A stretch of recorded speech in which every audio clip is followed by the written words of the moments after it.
Peace and Black Power family. It's your Harlem educator, author, and activist, the Black Liberation Coach.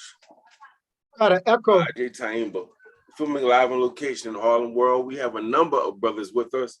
We want to welcome you all to, I guess you would say, the inaugural edition or first edition of premiere episode of the Black Power Cipher.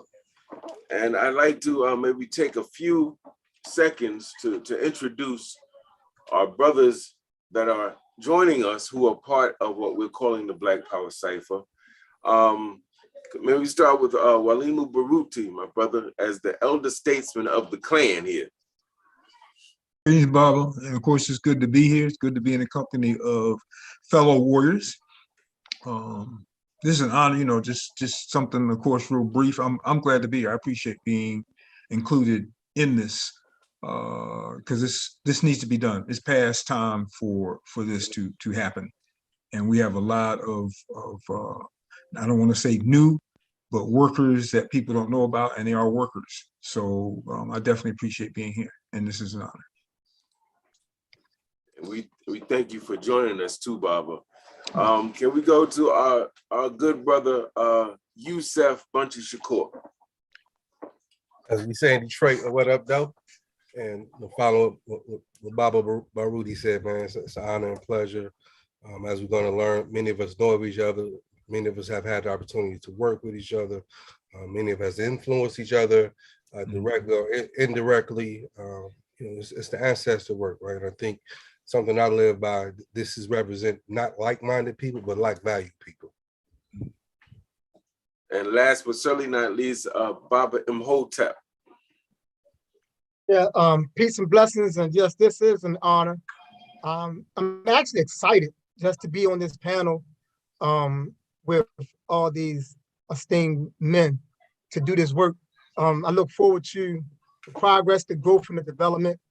And I define myself as just being a person that's committed to African sovereignty. I love African people, and I'm going to always work for our people on principle. That's what's up. We thank you for that. All of the brothers on the show now, family, we do have, I believe, 3 more members. This is going to probably happen every now and then, family, is that when you have 7 people all living in different geographic regions of the country, it is very likely that sometimes people can't make it. And so we're going to excuse them. That's our brother, Amun Takala Imhotep, come out of Houston, Texas. He's the founder of Anubis, which is essentially a Black militia. They do evacuation work. They protect the community. They've actually interceded in cases where cops were engaging with Black people, and they've helped to de-escalate situations. We also have brother Ishmael Bey. He's a Moor. He's fighting for nationality and status for our people. And we have, he's coming out of Las Vegas, Nevada. And also brother Haki Jamal, radio host of Sankofa radio station in Birmingham, Alabama, who's a brilliant brother who I can't wait to hear from as well. But right now, we're going to go with the people we have. We want to thank you all for joining us at Harlem Liberation School YouTube channel. And I think one of the things people want to know from all of us is a little bit about our backgrounds, because the presumption is we all have quote unquote followers. I hate to use that word, supporters in different parts of the country based on the work we do. And so people watching know all of us individually, but everybody watching doesn't know all of us collectively in the work we do in our backgrounds. So I'll begin very quickly. Maybe we can do a minute or two, give our backgrounds, and get right into it. My name is Ajay Taimba, family. I've been blessed and humbled to be a part of our liberation movement consciously for probably 3 decades. I credit my dad and my mom and a lot of elders in Harlem growing up for that. And of course, certain professors in grad school, like Dr. James Turner at Cornell University Africana Studies and Research Center. I am fundamentally an educator. That's my foundation.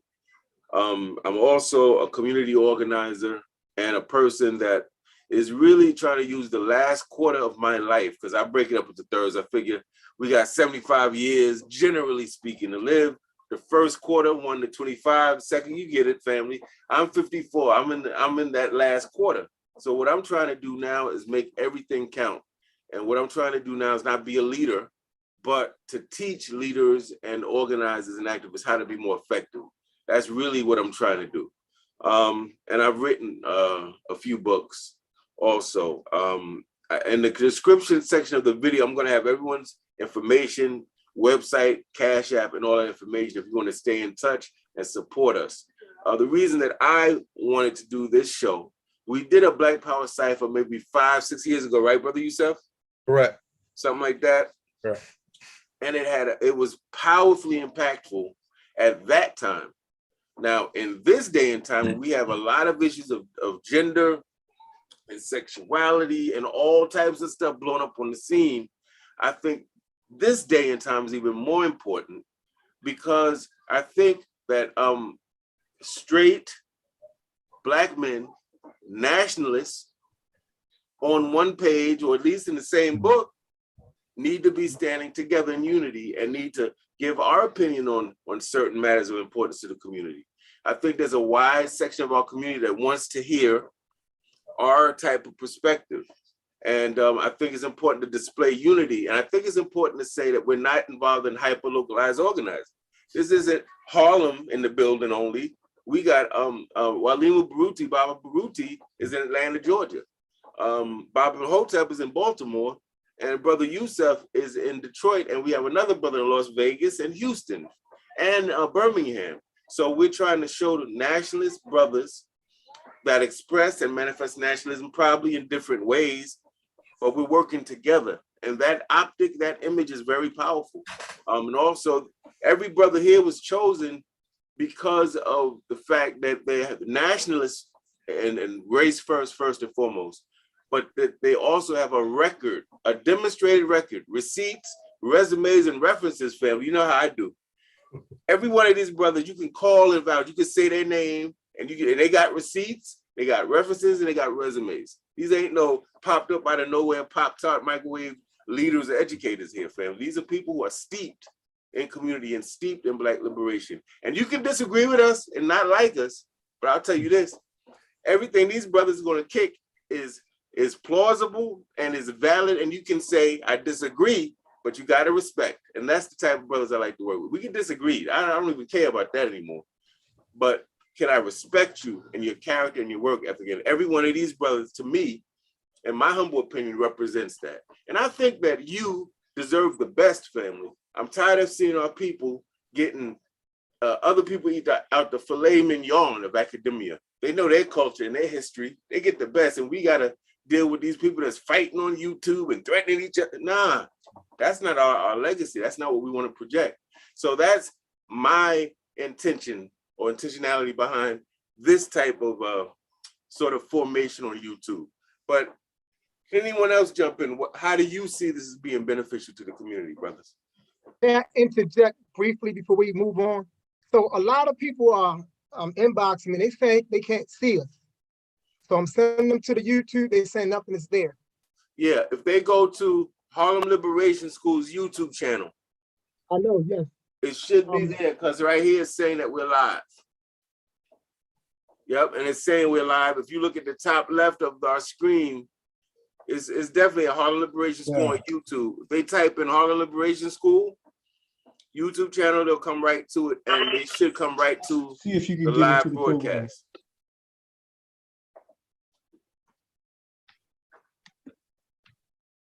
Okay. Yes, I see it. I'll let them know they're not going to the right place. Okay, thank you for that, Baba Hotep. I was going to say real quick, Baba, we may differ on this point about quarters, because I'm assuming you're only in your third quarter. Yes. And the other one you haven't even come close to yet, because Yes, we need these warriors who are doing this work. We need them around as long as we can get them here. And that's been one of the issues that I've seen. So much is older or warriors who are coming of age, in terms of maybe their 50s, 60s, 70s, they're leaving. Yes, I can. Okay, Madasi. I just asked Enia to check to see if she could get in. She said she got in. Good. I heard you, Madasi. But just real briefly, me, Enia and I started Ankabin Institute a little more than a quarter of a century ago. And it was designed for 4th through 12th graders. We've been doing that, I think, very well for quite a while. Of course, a lot of people can't understand and can't deal with it because we're not playing and we're coming out of the tradition of our ancestors. And that's at the center of everything that we teach. And she was just saying the other day, we sort of piggyback off of each other in terms of teaching, because her classroom, which is simply another room in the house, she can hear what I'm saying, I can hear what she's saying, and it allows us to remember things as we're talking to the students. I'm also an author, was driven to do that for a particular reason. Before we started Ankabin, and Ankabin was in the planning while we were in grad school, but before we started Ankabin, we studied a few of the independent Black institutions that we respected. And one of the things that we found was that they were not able to survive on tuition alone. And we also looked at some of these elite schools. They're not able to survive on tuition alone. So when we looked at these independent Black institutions, we discovered they were connected to something, or there was something, they were connected to something. So one was connected to a bookstore. The bookstore took over where, the tuition wasn't able to make it. There were ways that people did that, but the tuition was never enough. So when Ankabin began, and it didn't begin with a lot of planning beforehand in terms of timing, Negroes attempted to do some things to me, and in the process of doing those things to me, they helped to finance the first 2 years of Ankabin Institute. So we, in a sense, were thrown into a dream that we wanted. The finances just were not there. We didn't have that lottery ticket yet. Well, we still don't have the lottery ticket, but we didn't have that lottery ticket yet. So we had to come up with how to do this. And my first response was I started teaching chess at a number of independent institutions. That, of course, wasn't getting. That was just wearing me out. But the ancestors made. I don't even know how to explain this, but the writing began, and the writing was based on questions that were in the community or things that I thought that clarity could be brought to the table from. So I just completed my 28th book, Identity. And the community is receiving them very well. I'm working on one now that's dealing with a warrior spirit, because in communicating with a number of brothers who are locked up, who are incarcerated, and I know everyone here to some degree or another is very familiar with that. I know some are very, very familiar with that. One of the things that I see is that they don't want to have anything to do with religion. They don't want to have anything to do with spirit. I don't have a problem with not having anything to do with religion, but they don't want to hear anything having to do with anything in that realm, because they connected to the Western church. They connected to their experiences in this church. So I'm trying to compose something now that will help them to understand the power of their spirit, and that is connection to divinity. We have outreach programs. I do evening classes, do whatever the community calls for. I was raised up in a home that said you go where you're needed. So I've been married to this woman for 36, 37, I better get it right, years. And she's like the rock. I don't want people to be confused on one thing. The Ankabin Institute was her idea. It wasn't mine. I didn't have any ideas, but it was her idea. But it was such a good idea. Let's do this. So people look at me. I remember, and after this point, I'm gonna stop. I remember when homosexuality and the feminization of African males came out, and there was a small collection of lesbians who were, I assume that they were trying to put a wedge between Enia and I. And they're talking to her about, men and all the rest of this stuff. And I'm sitting there laughing, because I said, who do you think came up with the idea of the book? So it's like people don't understand the power of Enia relative to me, and why I use her name so much, because we do this together. There's no, I'm not doing this by myself. I know that I can do what I need to get done, period. But when you have somebody beside you, behind you, in front of you, over you, under you, everywhere, giving you the energy and the time to do what you need to do, it makes the work a lot easier. So it's the Institute the books, the connection to the community. That's what we do. That's what I'm about. That's excellent, Barbara. That breakdown, especially I know my queen is sitting over here listening, watching, and I know she melted. I could, you know how you could feel somebody melt. She melted when you talked about Mama Ya and that relationship, and that is important. I know I need to work on that. A lot of times we men, you know, we be so driven. Yeah. And sometimes we do need to remember the balance of with our queens, with our sisters, and to give props, credit where due, and stuff like that. So yeah, I appreciate that, definitely. Barbara, as you think about it, I know you wrote a book on manhood, Message of the Warriors, rather. Right. And I think we had said maybe this show we would talk about warriors and that warrior spirit. As you see it, how do you define that? And how do you think we can play a role in that with the show? And then I want to go on to other people to get their input. Well, the statement, if I remember correctly, was what is the purpose of manhood? What is the purpose of warriorhood? And for me, you know, everything is political. So the purpose of manhood, or the definition of manhood, it is relative to the conditions of our people. So, you know, you're supposed to provide and protect. That's basic. That's fundamental. I don't care if the sisters are providing and protecting as well, which they have always done. But the primary role in terms of providing and protecting has been the man's. And I don't see anything wrong with that. I think that is what we need to be doing, period. We talk about that with the boys and the young folks all the time in terms of what's going on in our community now, and men fulfilling a stronger, better, not necessarily more visible, because visibility can sometimes undermine things, but doing the work of providing and protecting the community. So the conditions of African people, I mean, I could spend the next, I guess, 3-4 hours talking about how bad of a shape we're in. I'm not going to sit and say, you know, this is wonderful and this is wonderful. No, we're in bad shape. Okay, that doesn't, just because you're in bad shape doesn't mean that you can't rise higher than you were before or equal to what you were before. It just means that at this point in time, it's ugly.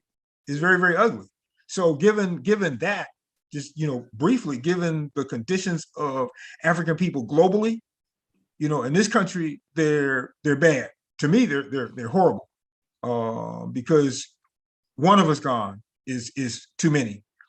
We talk about globally, England, they're worse in worse condition than we are. And in Australia, you know, it makes England look like paradise.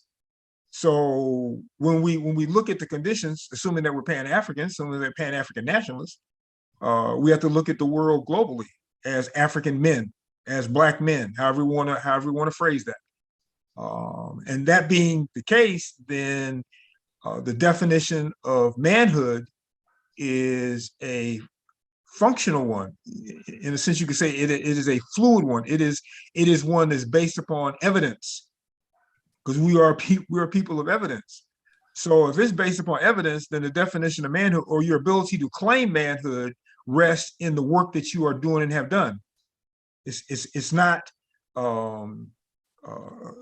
I would say across the board static. In this situation right here, manhood might call for a particular thing. In this situation right here, man might call for you teaching a little boy how to play chess. In this situation over here, manhood might call for you, you know, dealing with some elders in terms of assisting them in their day-to-day living. In this situation right here, manhood might require you to confront the agents of the state.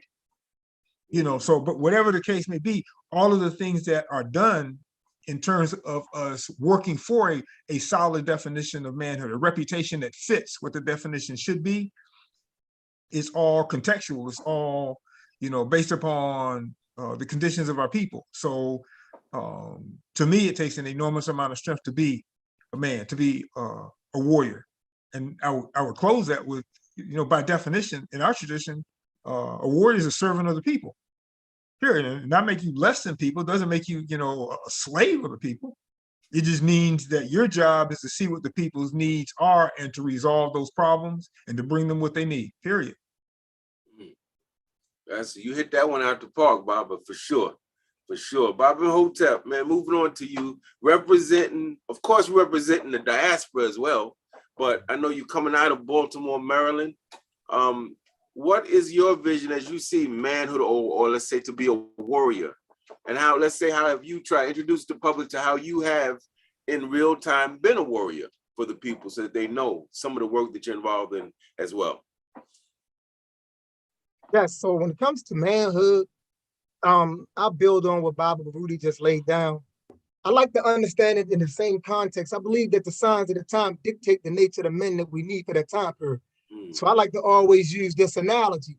If we're living in warring times, then the men must be warriors, because those who are going to advance against us are going to be some sort of military warriors. And if we don't have warriors to meet the warriors that's coming against us, or the mercenaries that's coming against us, then we have failed as a people. So I like to always say that for us, that our manhood, for me, the African man, I understand that we come to the world with a warrior principle that needs to be cultivated. And it's the responsibility of two basic institutions to cultivate that principle. First, the family, then second, the community. If those two institutions are functional, then we're going to produce warriors. When those two institutions are not functional, we don't produce warriors. We produce grown males. And those grown males have masqueraded as men too long, and they have jeopardized our community. So for us, we have to reclaim that. So I believe that our men must be of a certain status. I believe we must be disciplined. We must be refined. We must have character. We must have high morals. We must have integrity. What we say, we must do. What we do, we should back up with what we say. We shouldn't say anything that we don't do. And we shouldn't allow nothing. We shouldn't allow in our midst. We shouldn't allow weakness to be in our midst, even though weakness seek refuge amongst the strength, right? We should always push it out. But since we don't understand what men are supposed to do, we allow weakness to linger around too long, and it acts as a cancer. Weakness becomes a cancer in the community.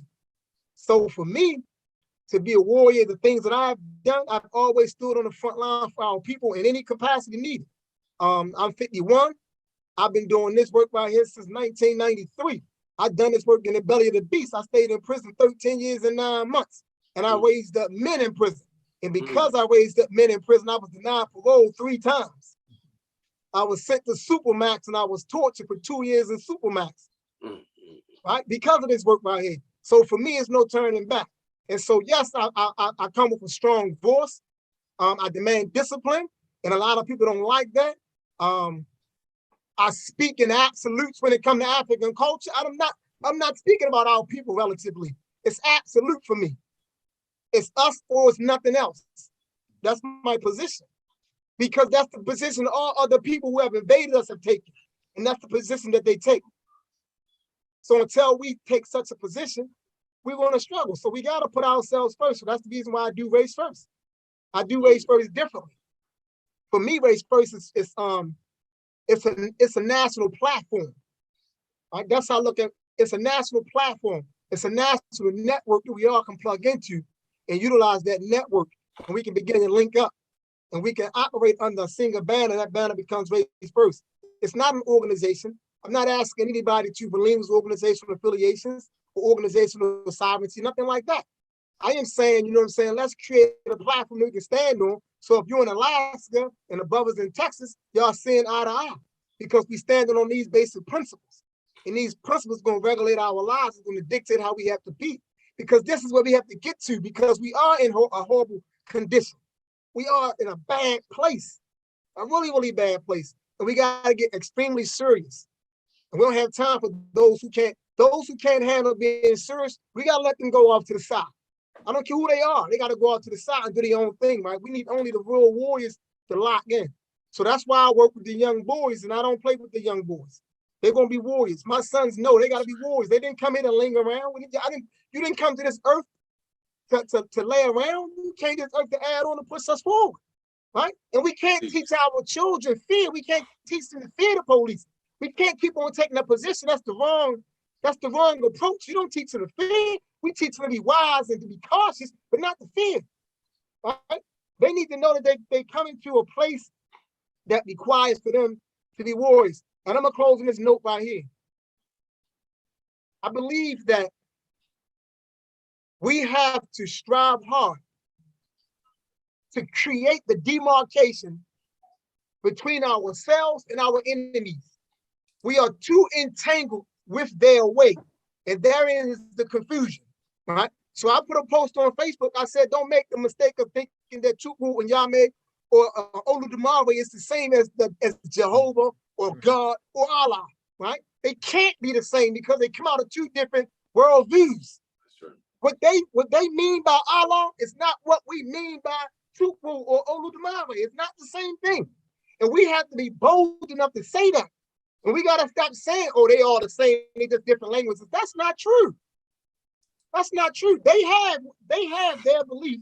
Let them have their belief. We don't need to try to claim theirs and pour theirs into ours. And we don't need to go out our way trying to argue that we got what they have. That's a mistake. Let them have whatever they got. Let's just go reclaim our own. So that's where I'm at. Well, let me say this, family. Before we started, I told Baba Baruti and Brother Yusef that I felt like a little kid. I was excited. I'm excited, family, to see strong brothers stand together, different parts of the country, not allowing regional land label language to get in the way of us building as Black men in an oppressive and subjugated situation. I'm really excited that we're here. There's 3 more that will be coming on in subsequent shows, but I'm not talking about who's not here. I'm glad that we are here to lay the foundation. This is more important for those of you watching. I see some of you on YouTube.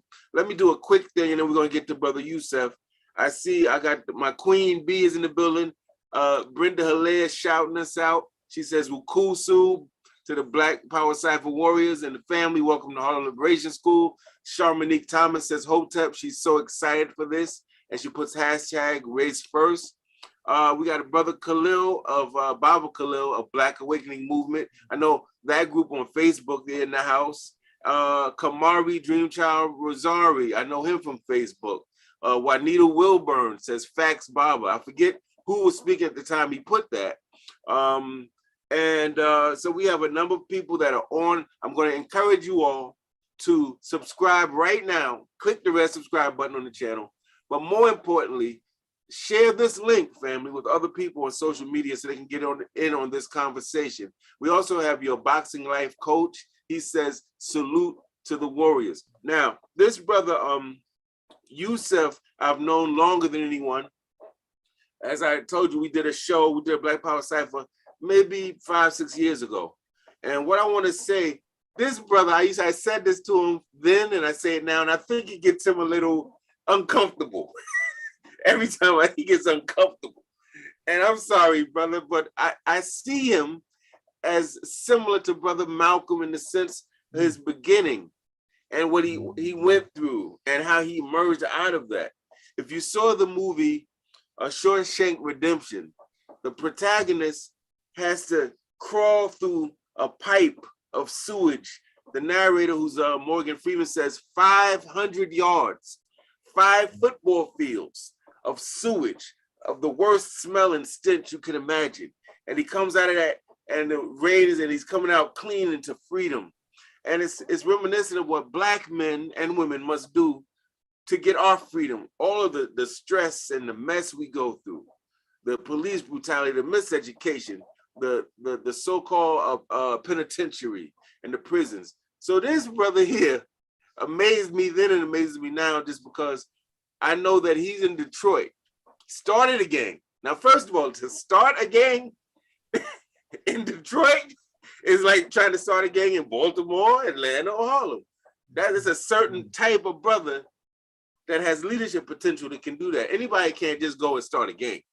Secondly, the brother gets arrested, goes to jail, reunites with his father, who at this point is revolutionary. Family, this is a movie. Yusef, that's a hint.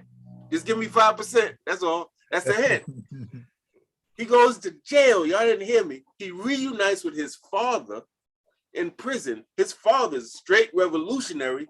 His father brings him to the OGs. He's getting that straight revolutionary reading and talk and exercise. This brother comes out of prison, hits the ground running. I know he's renovated at least 1 or 2 buildings, made them to community centers, got a bookstore. I mean, he's really done phenomenal work when you consider his beginning. And I do want to send a good brother, our condolences are my affirmations and prayers, because I know your mom, I know you was close. I saw your eulogy you gave that was beautiful. So I want to give you that, brother. But I do want to say, Brother Yusef, what is your thinking on the need for this type of broadcast and what you hope to bring? I'm hoping that you'll weave in some of your own experience, you know, as you answer the question, brother. Dope, man. Thank you for that intro. We're gonna go on the road with that. I mean, as my brothers before me, alluding to the need for manhood, and also sometimes when we hear and listen, we don't scientifically look at, like, Brother Imhotep is in Baltimore, Brother Baruti is in Atlanta. I'm in Detroit. Black people, New African people, worldwide diaspora, but all social conditions are not the same. All organizing is not the same. Right. And I think understanding the cultural, the development to this, and I think this, and at this stage, like, we all been frustrated. Some things that we talked about, like you open up receipts. Why receipts are important? Because anybody can show up and say that this or that. And at this stage in time, we need to move beyond rhetoric. We need to move beyond just folks just can be out and just show up and just be talking heads. And more importantly, a lot of them they have hijacked the history, hijacked it, people who have died, hijacked the political prisoners, basically stolen their lingo, their identity, and reemerge as that person. And some of you can respect the spirit of it, right? But fundamentally, if we're not organizing and engaging our people, and this time, like, what I salute for this, like, this didn't take a bunch of meetings. We didn't have to meet up in a secret location and really, folks who just gravitated to it. So I think in this time, particularly the tagline, Black Power, we know that is phenomenal phrase that came out of the civil rights struggle that drew, as Brother Imhotep talked about, that demarcation. It drew that demarcation and that shift from the civil rights movement to the Black liberation movement that was on the backs or through the theoretical framework that Brother Malcolm X was teaching. Kwame Ture and them, they took that. So I think for this time period, the ability to be able to reclaim that and redefine that. What does that look like? And I think, again, all of us have a passion, have a love for New African Black people. We have a threat. We've arrived in that framework, in that commitment differently, and the ability to be able to demonstrate that. And like I said earlier, this is not about like-minded brothers. This is about like-valued brothers. And there's a huge difference between like-minded and like-valued. We don't have to like each other. And I'm pretty sure everybody, we like each other, right? But the reality is, it's about respecting the work. Now, I've had the opportunity to hear Brother Imhotep speak. I had the opportunity to build with brothers that he build with, right? And being able to see that work directly and impact it, and have the opportunity to order Brother Baruti books and have them. And as I get ready to do my dissertation, some of them I'm looking to borrow to help me shape me what this is going to look like, right? So I think the ability to bring brothers specifically who are studied, who understand what's going on, and being able to commit themselves to being the example. Now, and I just conclude on this. My father taught me, for those who know, they must be about what they know. And I believe the brothers that you brought is about what they know. There it is. There it is, family. Did we lose Baba Imhotep? I'm assuming our brother will be back with us. May have had a technical glitch. Okay, there's Baba Imhotep. I was getting ready to send some Harlem goons to come find you, brother. I'm glad you're back. That's a joke, family. Something that concerns me is that it's kind of like political correctness has messed the game up. Mm-hmm. Most Africans I know want to fit in, want to belong, want to seem cool and nice. Don't want to seem adversarial or hostile. Don't want to seem like they're stepping on toes and making people say, who's that person? Who do you think they are? Mm-hmm. But warriors find themselves in scenarios where they have to stand up, stand out, and where they have to almost put targets on their own backs by saying, I'm not with that, man. No offense, but I'm not with that, right? And so I know all of us have been in those positions where, you know, Baba Baruti, we've talked about employment-wise, where people have had to stand up and say, no, I'm not with this particular thing, and they've had to resign. I've had to resign from 2 or 3 jobs in my life. I've been at interviews where they say, oh yeah, I remember you. You went to Syracuse. Yeah, y'all took over university, was locking people out of, and just basically tell me you're not getting the job. I mean, straight up. What do you think? Do you think the black man's getting his fair share in a job interview? Right? Just telling you straight up, you're not getting the job. So we go through these type of things. I'm very curious to know, family, from your standpoint, I'm going to speak on it quickly. What are your non-negotiables? For those who don't understand, these are the things, like we're people who can be malleable to some extent. We're fluid. I like to think we're flexible, but there's certain things we say, no, not doing that. Non-negotiable. For me, a non-negotiable is incompetence. Now, people think that's elitist or like I'm saying I know it all. It just means if we say that we're going to do something, we do our best. And if we do honest inventory and say, I'm not doing this very well, I'm not very good at this, I'm not very knowledgeable about this. So that means I'm going to apply myself. I'm going to get the knowledge. I'm going to acquire the skill set. I'm going to work unceasingly. Why? Because our people deserve the best, period. And if we don't do things like be on time and do things like stay up late, get up early, work hard, do our best, then we're saying indirectly that our people don't deserve the best. And we're saying indirectly that they're not valuable. So that to me, those are non-negotiables. If we say something, we do our best. Another non-negotiable is, I understand that we're gonna have to work with some black folk with whom we disagree politically. We're gonna work with some black folk and they're talking and we're like, yeah, and then they take that left turn, we go, whoa, I don't know about that. But my non-negotiables, I'm not working with traitors.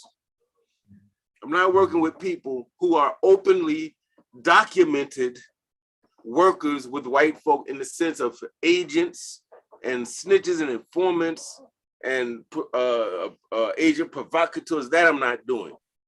I'm not buying their books. I'm not going to the lecture. I'm not bringing them to speak. I'm not defending them when I hear people getting on. No, I'm going to join in the attack on them. That's a non-negotiable. I'm not working with those Africans. Now, there's Africans that are maybe bourgeois, with whom I have some differences in terms of class analysis. There's some Africans who are more integrationists, which I'm certainly not, that I will work with, family. I'll work with on the basis of a certain project. We may have alliances with certain things, but traitors, I'm not working with. That's 2 of my non-negotiables. What are some of your non-negotiables as we go forward with the show and forward with your work? Because I think our people need to get out of this. I want to be nice. I want to be cool with everybody because we'll never be free like that. So what are some of your non-negotiables, my brothers? Anybody? I guess my first one would be something that you've already said that I think everybody would agree with. I believe everyone would agree with. No traitors. There's certain things that aren't allowed in our house. I don't deal with Urugu. I don't need to deal with Urugu, and it's mind-boggling to me that the need and the drive that some people have to deal with Urugu. Of course, that's not treason. Treason would require one of your own working against you. But for me, it's problematic because you've already been identified as the enemy. You're not the only enemy. Now, John Clark said we have no friends, but you've already identified yourself as the enemy. And I don't have time. All that time and energy that I would be spending dealing with you, I could be spending dealing with our own, dealing with people who want to know how to be warriors. And in the same way, one of my non-negotiables are intellectualizers. I've been around too many of them. Grad school, being a college teacher, all the rest of it. I run into too many people who can run theories back and forth, up and down, inside out, and they're doing absolutely nothing to empower African people. And that I stumbled upon that, and it took me a while to realize, oh, they're just talking. It's as if for them the revolution is a conversation. For me, the revolution is not a conversation. It is you actually getting down into the dirt, into that raised bed, into that whatever it is that needs to be actually done. That doesn't mean that conversation is not part of that process. But when that is all that you do, in fact, it's sort of like the idea, if you do nothing, you're still helping the enemy. They're doing nothing as far as I'm concerned. They're getting all of their ego, blown all out of proportion because they're able to out-talk whoever. And I have a low threshold for that. But another one, and this will be, I guess, a third one for me, laziness. And that's something I'm proud of here, because laziness would show itself up. One of the things that we've discovered here in people in the Atlanta metro area, you're too African, and the things that you don't tolerate and you don't deal with, and you're still about the business of disciplining the children. I'm not talking about pulling out a belt. I'm talking about providing them with a model of discipline and making them adhere to your model so they understand the value of it. One of the things that has done for us is that it keeps lazy people away. Those who may make the mistake of coming in this direction, they may stay for a day or a week, and then oh, this is work. Oh, I didn't know that work was involved here. I thought we were just going to be, this African thing. So laziness for me is an extreme problem. And it was an extreme problem in our tradition. What I've read about within our tradition is that if you had a lazy person, then they didn't eat. And your ability to eat wasn't necessarily based upon your talent, because everybody's not at the same level of skill level at let's say, hunting. But if you put forth the same amount of energy or more energy into trying to hunt as the person who was the superb hunter, you got fed just the same thing as a superb hunter got. Okay? So laziness for me is a major issue. We don't have time. We don't have time for that. The time is gone. It's like we're working on what you call negative time, I guess. We have things that we need to make up for, to make up the difference for, just like Malcolm did. And that's the thing that I honor most about him. When he realized the damage that he had done to our community, when he realized it, he spent the rest of his life making sure that he was a model of the opposite of that. He went to work to make sure that no one could use him as an excuse to do what shouldn't have been done in our community. So laziness for me, laziness for me has always been a pet peeve, but within this context is even a greater one. Well stated, Baba, well stated. Anyone else, Baba and Hotep, Brother Yusef, want to jump in on that? Your non-negotiables, or what you feel should be our non-negotiables as a people, either way you want to approach it. I'll just add real quick, man. Egomaniac. Person who doesn't want to read, who's anti-learning. I think folks have been very slick and they talk the talk, they're doing some work, but they really just they leechers. they leeching off your program, they leeching off your ideas, and it's what all we produce is for our people, right? So take it and run with it, but then we ain't being reciprocal and supporting each other. Like that shit irritates the hell out of me. Those are the top ones off the top of my head. Okay, well, Baba and Hotep, what do you think? I agree with the ones that have been laid out thus far. But I don't even think I'm adding to, just more so just offering a different perspective on it. For me, it's character. Like character is something I can't get with weak character. I just can't get with it. Like, I don't care who you are, if the character is weak, and I can't negotiate on just letting you bow with this weak character, and we ain't gonna stay together very long, because I'm gonna constantly keep checking you. You're gonna leave me. And the reason you're gonna leave is because I am exposing your weakness. And I want to expose your weakness. So when it comes to weak character, lack of integrity, laziness, all those things that I do agree. And I like what used to say too, like that the egomaniac, those are charlatans. The charlatans. It's like so I'll give you a quick piece real quick.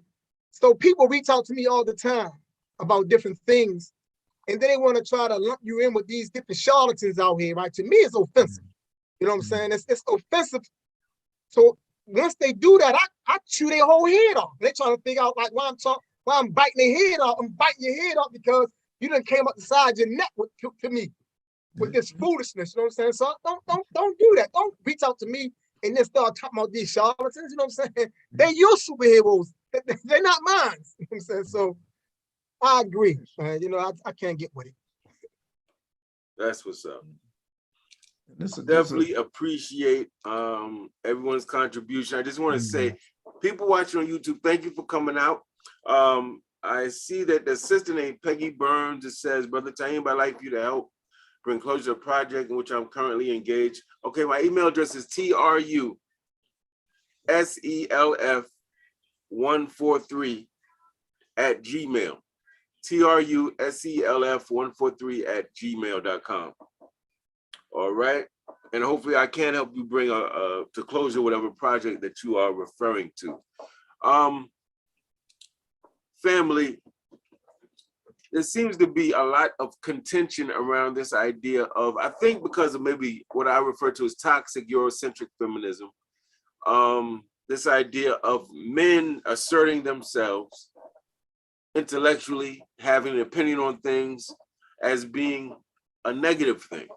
Now, certainly we know men in our families, in our former friendship circles. Heck, we may have even been such men in our prior life that could have been considered predatory in some ways, disrespectful in some ways. And I think there's a difference between being abusive or disrespectful and saying, no, I disagree. No, I think we need to move in this way. No, I'm not going to be quiet.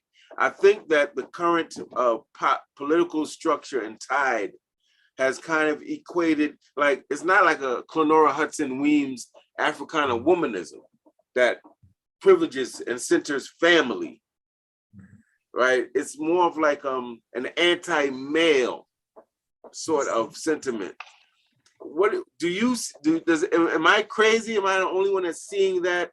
Do any of you see that? And if so, what is your take on that? This sort of that to stand up for sisters, I have to kind of be anti-Black man in a certain way. What do you think about that? I mean, for me, I work in a nonprofit industrial complex, and if you look over the last, I was just saying the last 10 years, you know, the shifting of what that leadership looks like, the undermining of Black men, and not necessarily even the theoretical framework, just from the nature of Black men, it has shifted and changed. And I think the problem is there's so much information that we're adding information that's not out of our experience to analyzing who we are and how we operate, right? Even so, saying like misogynistic and sexist, right? I think we all agree that we can be against that, and that's not healthy. However, what framework are we using in defining that in relationship to Black men, Black women within the context of our struggle? So as long as we don't continue to understand how we are defining how we operate, and allowing others, and I think people use, particularly like the Black Panther Party, sexist behavior that exists in there. However, that they're just taking it from the peripheral. They have not done no real reading, have not done no real studying. Sister Sophia Bakari wrote years ago in response to Alice Walker, her essay that she wrote about sexism in the party. In response to one, how could you write about sexism in the Black Panther Party? You was never in the Black Panther Party. As if Black Panther Party just created sexism, and in all actuality, it functioned how it's supposed to do within the context of America. And so without that analysis, connecting those dots. And she didn't run from, when I say she, Sophia Bakari, the dynamics of sexism, but she created an equal playing field, not only just looking at the brothers in the party, but the sisters as well, and how they influence and impact each other, and tying it back to our internal enemy. Yes, sir. And let me just jump in. I know I asked the question. Let me just say this, because I want to give balance. There is a trend among some of our brothers in the nationalist community that I do not agree with and do not subscribe to. I don't think that the answer is beating up on sisters. I don't think the answer is scapegoating sisters and blaming sisters for every problem we have as a community. I think that if we're honest, we have to admit that many of us were raised by Black women. Many of us in our homes have been protected, defended, supported by Black women times when we didn't deserve to be, if we're honest. And that Black women form the backbone of many of our organizations. They are for sure imperfect, as are we. But I see there's a growing trend to kind of say, oh, the kid's unruly, that's the Black woman. Relationships are falling apart, these Black women, and that disturbs me. So I want to say, even though I raised a question about certain so-called Black feminists coming off anti-male, I want to make sure that you understand that I have love for the Black woman. And even though I've had my problems in certain respects throughout my life, in relationships or whatever with Black women, I have love and respect for the sisters. And I do not agree with this sentiment of banging on them uncritically. It's kind of like painting with a broad brush. I don't support that. I believe that we are supposed to edify and try to educate and try to have empathy with our people, unless, you know, my non-negotiable family, if you're working for the white man as an agent, informant, snitch, or anything like that, then that's off, you know, you out of bounds. But if you're a family, our first obligation is to try to educate and try to get your mind right. I think to the degree that the Black woman is off balance, the Black man is off balance. You know, as the old proverb said, if they come to get the man in the morning, they come to get the woman at night. So I have to say, I don't support that. And I don't know if y'all want to even weigh in on that, that whole Kevin Samuels thing. I said, who's this dude? So I go check him out. I hear some of what he's saying. I agree with some of what he's saying, but I'm not with the wholesale bashing of the sisters. And certainly we got some sisters, elements of sisters in our community that we might describe as being a little rough around the edges. And I'm sure that we can say that of brothers. But I'm noticing a trend, and I think that that's a reactionary, an anti-revolutionary posture, to see things clearly and with balance, and to assess things properly, and to step in and try to edify, but to kind of do this wholesale, broad brush, negative depiction of the sisters, that I don't agree with, any more than I hear sisters railing against brothers, and I have to step and say, whoa, hold on, sister. You feel that way about your daddy, your uncle, your grandpas, your ex-boyfriend, all of them are messed up? You have no model of good, strong, healthy Black manhood in your life? So that's where I step in on that issue. I just want to get that out and be really clear, because I find that disappointing and very reactionary. I don't know if you want to react to that, respond, agree, disagree, whatever, but the floor is yours. Anyone? Barbara, I know that common sense isn't so common, but it should be common sense to us that if you don't have men and women working together within a community, within a nation, it's not going to work. You're not going to win. So what is important for us to look at is that this is part of an assault. It's just the next level in an assault that's been waged against us, that's been created within us, so that in the end, really, it's a matter of dividing and dividing and dividing and dividing and dividing. So there have been so many divisions, and this has escalated, and they continue to escalate. Now, you know, if you can divide the men and the women, then essentially you can divide the children from the adults, and you know, you can work a little magic there and turn the blah blah blah. You can divide the people from their homeland, and you can work a little magic there. But when you get to the point where you can divide the men from the women, then you're talking about a whole nother level of menticide. You're talking about a whole nother level of destruction. And we need to look at not that these issues are not important, but this larger picture of this effort to divide and conquer in simple terms. Divide and conquer African people, which we are now fully participating in because we're so menticidal, because we don't understand who we are. We don't understand who we came from. We don't want to know in many cases.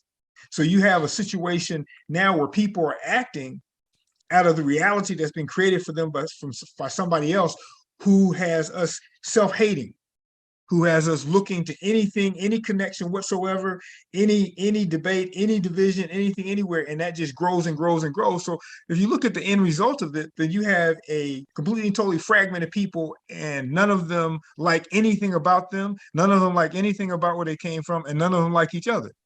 That serves Yerugo perfectly. That's like the absolute most best possible scenario that they could have us in order to completely and totally destroy, oppress, whatever it is that they need to do, because we have done the destruction ourselves. And no, I'm not about to blame us.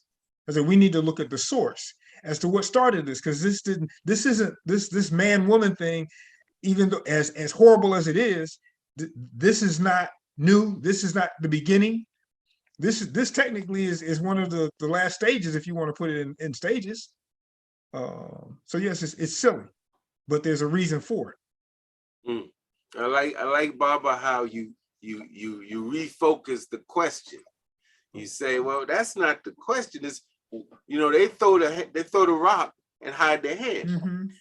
So yes, we fight each other, and yes, meanwhile, it's some white banker, lawyer, governor, mayor, police officer that's really responsible. And it's interesting, brothers, I know you've had these discussions with people who may be newer in consciousness or not conscious at all, and you're going into your whole spiel about how you can trace our oppression back to white supremacy. I know late great Black Power General Brother Khaled used to say, if I slip on a banana peel, it's the white man's fault. Everything. And he would actually break that down in a way it was like, it actually made sense. But people will say, oh, you're copping out. You're always blaming somebody. Take responsibility. And I don't think people understand, really, they really don't understand how complicated that is. The colonization, the imperialism, forcing the white Jesus and all that down our throat, having Black people cutting off other Black people's limbs in the Congo who didn't get enough rubber. I mean, it's really deep. And I don't know if people really understand that, yes, you can trace much of our trauma intergenerationally back to colonization and imperialism and some form of white supremacy. Does anybody, what is your take on that? Baba Hotep, Brother Yusef, Baba Baruti, that it's so difficult to get our people to understand that. And I hope this show and this broadcast actually helps our people understand. It's not a blame game, family. It's not some of our best and brightest scholars have risked their careers and lives carefully documenting the connection, how Europe underdeveloped Africa, Walter Rodney, capitalism and slavery. You can go back, you can trace it. Just about every problem you got, somehow, some way, you got problems with money, let's look at the Federal Reserve and let's look at the capitalist enterprise. Anything. Can anybody help a brother out here? Those who think I'm making this up and I'm crazy. Let's be crazy together. Well, I would like to just add a little something. So I was watching the Dr. Wade Noble's interview about a month ago, and in passing, he made a comment, just in passing, and his comment was, he basically said that Black people have been conditioned to default to white thought. And so as soon as I heard that, it was like, man, that's profound, that's the truth. So what I've been doing over the last month is I've been really building that out, what that is, what that look like. And what I come to realize is that it's a fail-safe in our thinking. Whenever we are confronted with something, whether it's any type of conceptual dilemma, conceptual conflict, we're going to automatically default to white thought. We're going to reason how they will reason. We're going to use their lives. We're just going to go there, right? So yes, if we talk about anything that happens to us, we're going to default to white thought and just say it's the blame game. We're going to do it that way. Let me use this analogy. 2 brothers that I grew up with shot me in 1989 with the intent to kill me. Today in 2022, I walk with a limp. So you mean to tell me I cannot ever mention and say that's who shot me? That's because that's the blame game. No. If you ask me, brother, why you walk with a limp? Because so and so shot me. So am I blaming him or am I stating the truth? Which one is it? So we have to help our people to understand that It's not about defaulting to white thought. We can't reason and use their logic. We have to be open and willing to learn our way to think as we would think about a situation, right? So even during the time of chattel enslavement, if you read the book on Black Abolitionists, Benjamin Qualls make a good point, and they talk about how during that time period, our ancestors had two definitions of what they viewed as being stealing.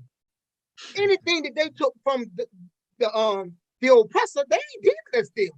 They were stealing when they took from one another, right?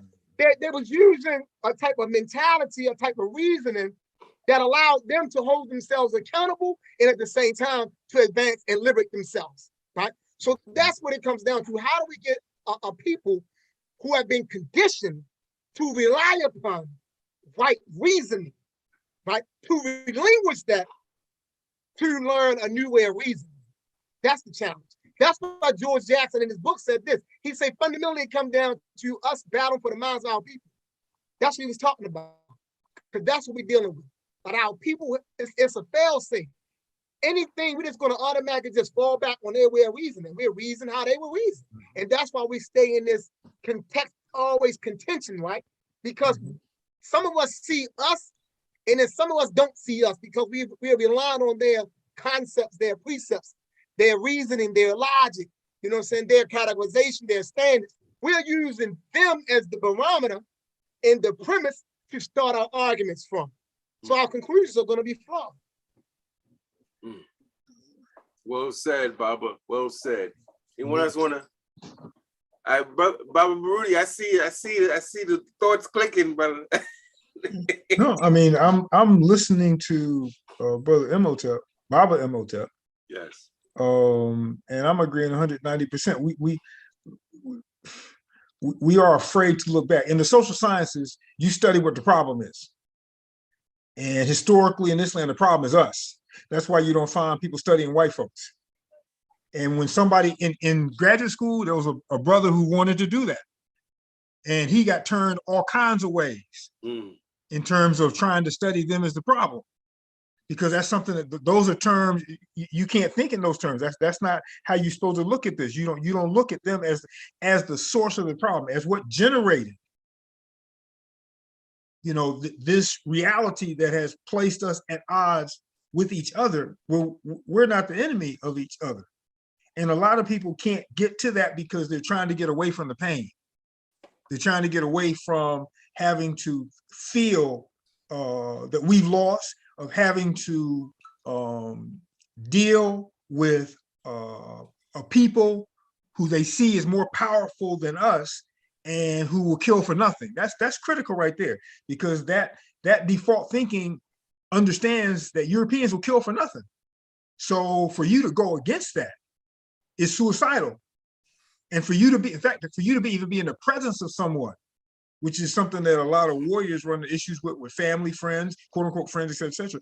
For you to even be in the presence of someone who is willing to go against those guns, if you will, you have to move because you're afraid of the fallout, because back here, that Urugu will kill for nothing. Okay, even though you don't want to admit it, Urugu is your friend and all the rest of this, and I hope folks understand when I say Urugu, I'm saying Europeans, Caucasians, white folks, whatever. You know that to go against them means death. You don't consciously think about it. And I don't think you consciously think about it. And you're not sitting down trying to articulate it to understand it. No, you know that. So it's like fear is not rational. Rationality has no place in that, but it is infused in your socialization as an African in this land. Everything from the news to the stories to the music, everything, it's infused in that. Okay, what did Amos Wilson say? And I think it's important for us to drop names. People need to know who we're referencing, who we're looking at. I think Amos Wilson, who said that black men don't kill other black men because they've never been trained to kill black men. Excuse me, black men don't kill white men. Oh yes, let me get that right. He said don't kill white men because they have never been trained to kill white men. They've been trained to kill black men. Okay, so that meant all of those things are in there at work. What do you say? Amos Wilson again. He's like, the thing that has the most impact or has an enormous impact on how we behave and think are things we don't remember.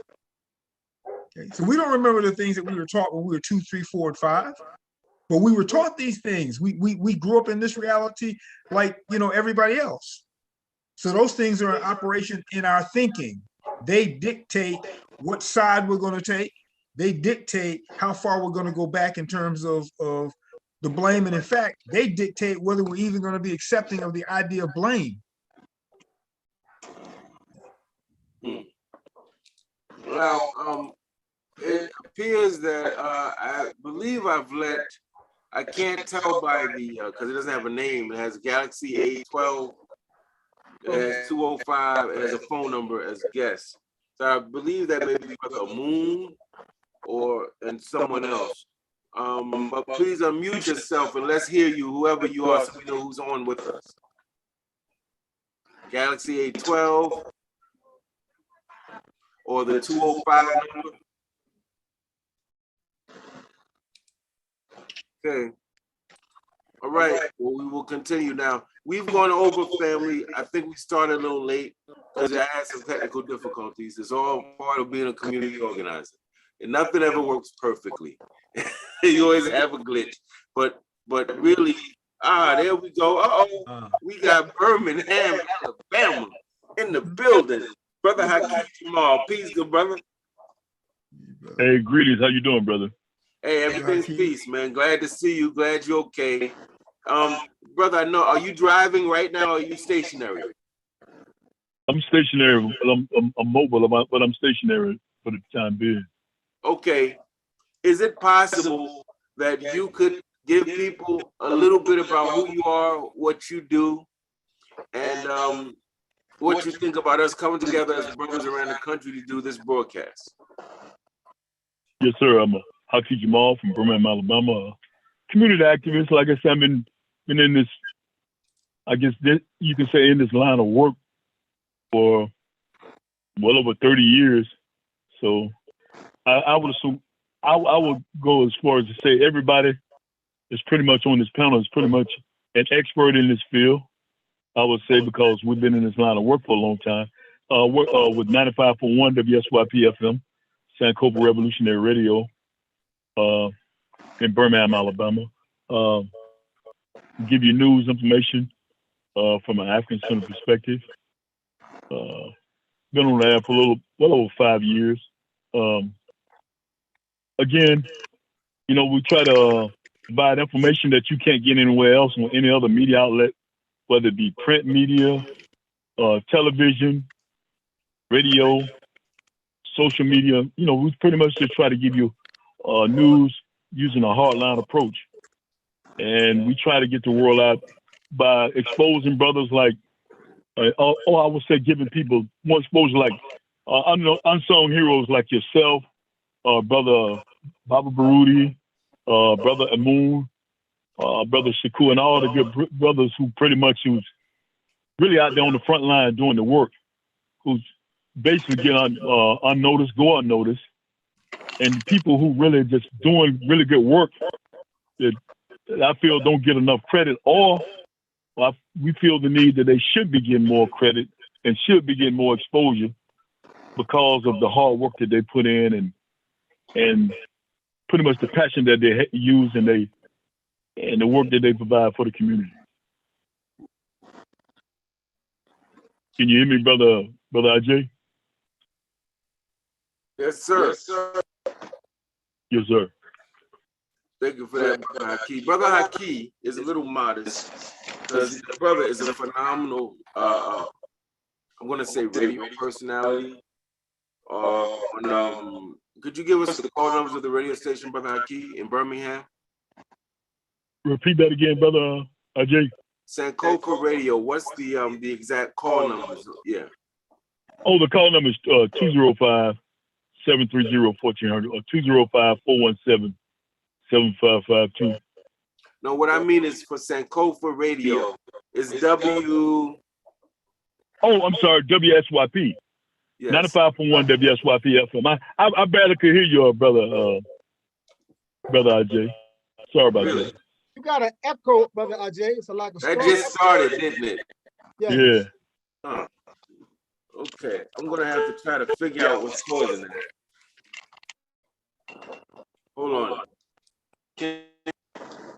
Because it seemed like both of them is on. One of them has to get turned off. Can you hear me now? With the It's echo. it's even worse now. Still an echo? Yes. Yeah. You're starting to sound like a robot. Okay. Cyborg. Can you hear me? Can y'all hear me loud and Yes, clear? we can hear you clear. Okay. Oh, I forgot to mention the other brother, Baba Imhotep. He probably don't remember. I think I bought a cap from him, if I'm not mistaken, a skull cap. Did I not? Yes, sir. Right. Good to see you, brother. Likewise. All right. Now, I don't know why I have an echo. I have the same setup I've had the whole show. I'm over here trying to figure it out. Family, please bear with us. It's a little glitch. We're going to get better as time goes. I'm glad Brother Hakeem could join us. And hopefully our next show, we're going to have all 7 powerhouse brothers in the building. But I know that they're with us in spirit. We've gone overtime. I don't know. Do you guys want to take it to 8:30 and end there? Okay. Is that all right with everyone? I'm okay with that. Okay, that's like maybe 10 more minutes and then we end it there. Brother Hakeem, you come on late, so give you a little chance to kind of get in where you fit in, black man. Why do you feel it's necessary, a show like this, a broadcast like this? Why do you think it's necessary, and what do you hope its impact will be on our people? I think it'll be a major impact because right now people are using social media as their main source of gathering and bringing forth information. So I think this is very important. And then you can use this as an outlet for other people, to see and actually witness and actually get a feel for who you are and what you represent and the message that you're trying to bring forth to the people. I think it's good. Mm-hmm. But also we got to use every different outlet we can, whether it be radio, social media, in every form of media that we can to get the word out. But also, we need to let it be known the type of work that we're doing, and they need to see evidence of actually the work that you actually put in the community. Are you still there? Definitely agree with that. All right. Can everyone hear me clearly? Good audio? Was it still an echo? Mm-hmm. Oh man, I tell you, this technology.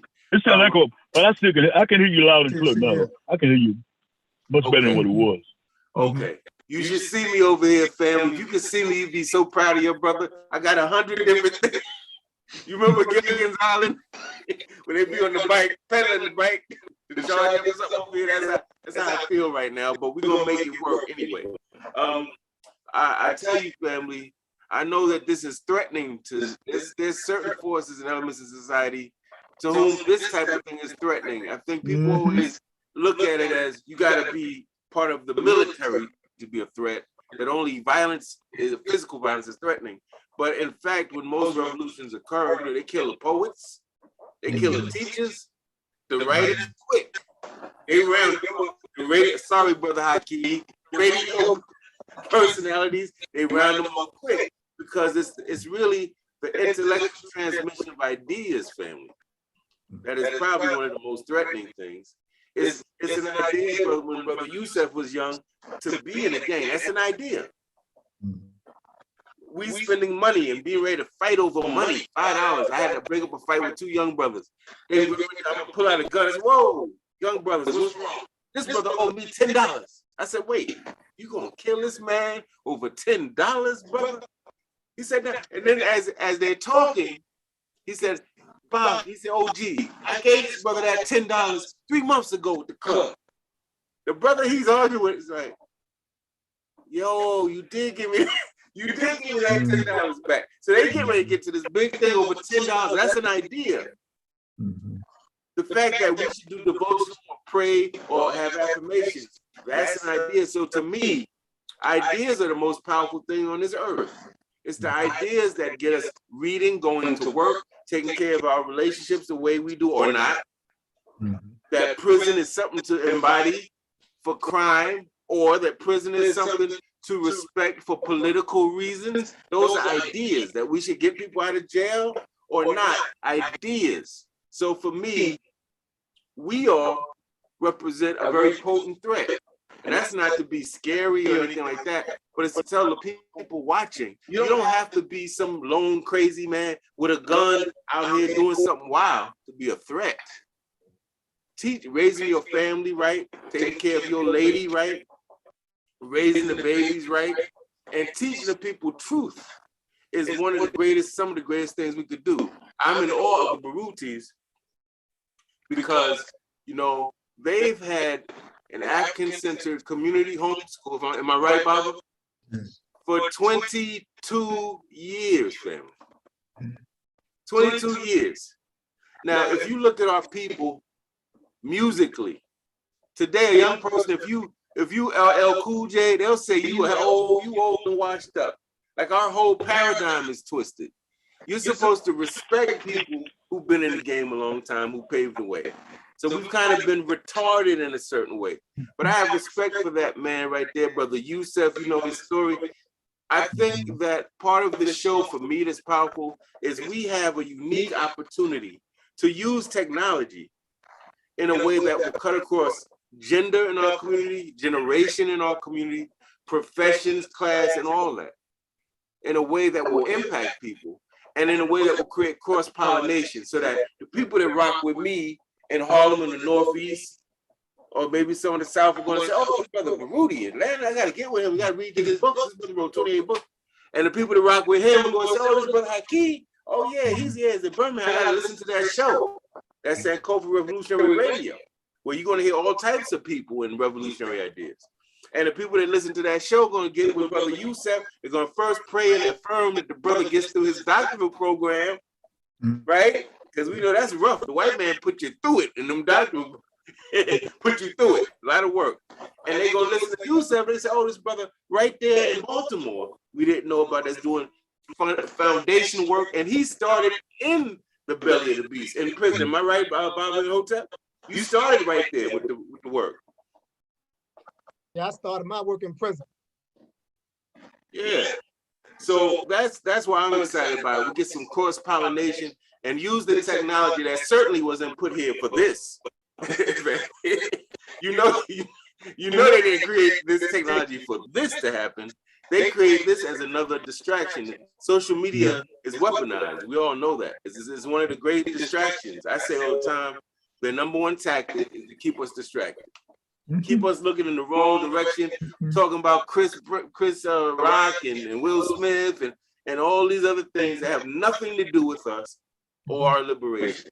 So I think what we're doing is actually revolutionary. We're taking their weapon, taking it from them, and using it not only against them, but for us, more importantly.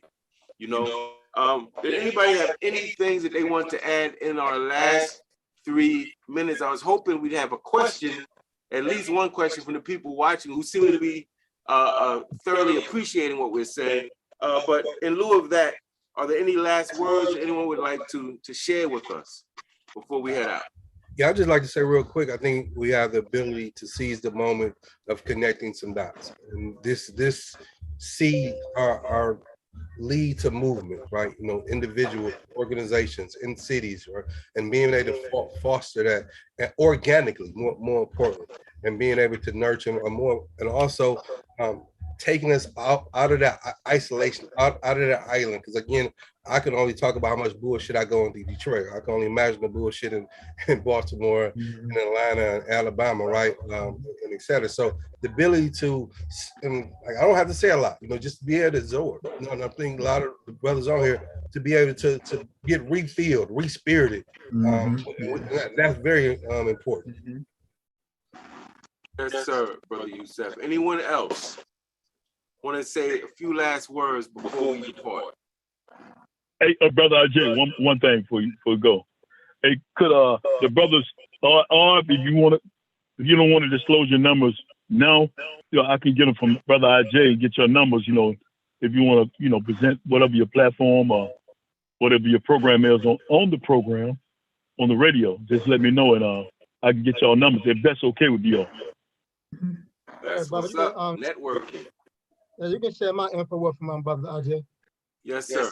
We'll take care of that, brother, when we go off, and I hit you up in our group on Facebook, a messenger, okay? Okay. All right. Anyone else want to add anything, say anything before we head out? Yeah, I like to add part of the work that I've been doing, and that I think is real relevant to the work that all of us do, is to really strive to use our own language the best that we could. I know in some instances we may not necessarily be able to recapture authentic African languages. However, we do possess the capacity to develop our own concepts that's consistent with our way of thinking. And one of the things I would like to submit is this, like the terminology politically correct. That terminology is wrong, right? Because to be political is to always think in your own best interest. So if I'm refraining from saying something because I'm attempting to be politically correct, that's truly politically incorrect. So we have to, it's to fight against default into white thought, because it's very sinister, and like I said, it's a fail safe. We have everything that we want to say, it has to be re-examined, right? And we have to re-examine it from our position to make sure that we are pushing an agenda that's for us, or an agenda that's not for us. So I don't say politically correct, right? In that particular context, it's politically incorrect. When you say things that advances us, that's politically correct. Even if it upsets them, it's politically correct for us. Got you, brother. That's a strong point. I do think language is fluid and can be given meaning that's relative, but that point is definitely on point. No doubt about it. No doubt about it. Anyone else want to add anything? I would like to then say, since part of what we talked about was this issue of a warrior, being a warrior. I know Baba Baruti has written a book, I believe, entitled Message to the Warriors. Is that right, Baba? Do you have the book anywhere nearby to show people?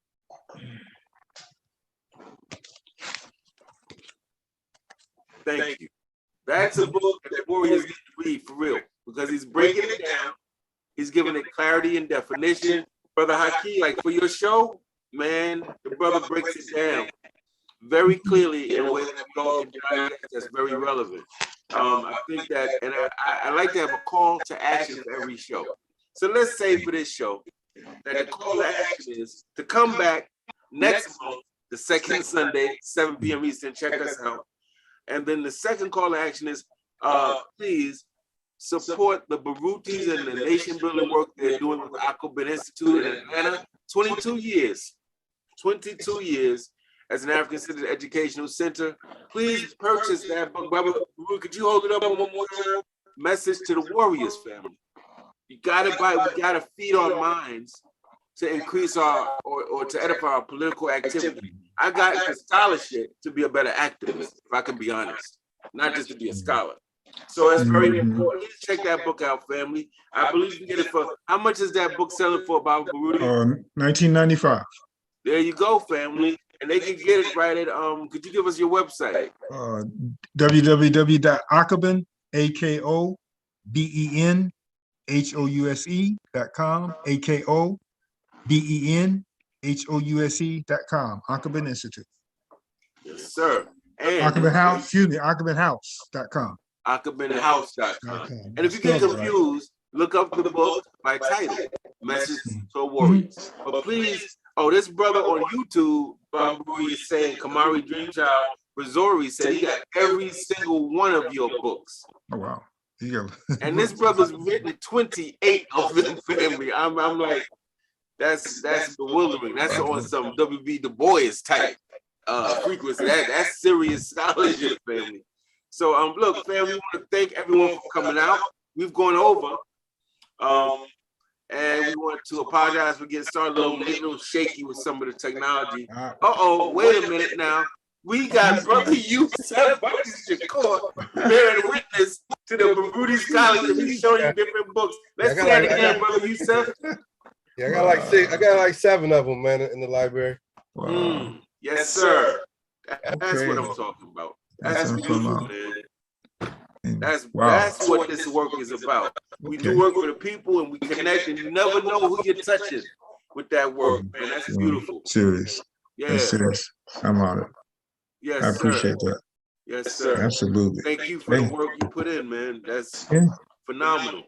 Family, we want to thank you all for watching. Peggy Burns, right? Thinkers, planners, and builders are what's needed in the Black community. And family, I want to leave with one last word. I want to be real quick about it. What I want to say is this. So many times we forget what we're here for. You know, did you ever go into the living room? I'm getting a little older. Sometimes I go into the living room, I gotta get this remote, the battery for this remote. I get in the living room, I'm like, what did I come here for? I forget why I went in there. I come back, only remember, oh, I'm supposed to go get something. I believe they distract us intentionally with a number of strategies and tactics so that we forget what we're here for. I'm not talking to laymen and women. I'm talking to those of us who are in leadership positions, who are running organizations, who are leading community initiatives. They do things that make us forget. So we start thinking, oh, I'm here to get money. No. Oh, I'm in here to get likes. No. I'm in here to, no, you're here for liberation. And one thing I admire about the brothers on this panel is that everyone is clear. We are here because we want Black sovereignty.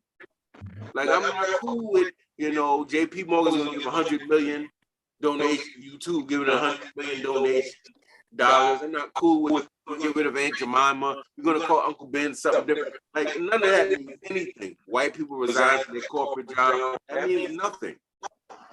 Getting a school name, if they name something Ajay Taimba University, that means nothing. If we're not free, liberated, self-determining with our own economy, military, and every other component of nationhood, we have not reached the max. To me, that's the maximum expression, sovereignty. And everyone here, I think, is pretty much clear on that. And we know that the things we do are different lanes that we take to get to that destination. Just like an Olympic track, there's 8 tracks, there's different lanes, but everybody's trying to get what? To the finish line. And the finish line for us can't be a nice job or a nice car or a scholarship. It has to be liberation. And that's why I'm excited to be part of this panel with you brothers. And I apologize for any of the crazy technical stuff that's been going on for this show, but I will make a commitment to make sure that we're better for the next show. Family, we will see you guys on the second Sunday of August, 7 to 8 p.m. Eastern Time. With that said, peace, Black Power. Oh, yeah. Great show. Black Power. Appreciate it.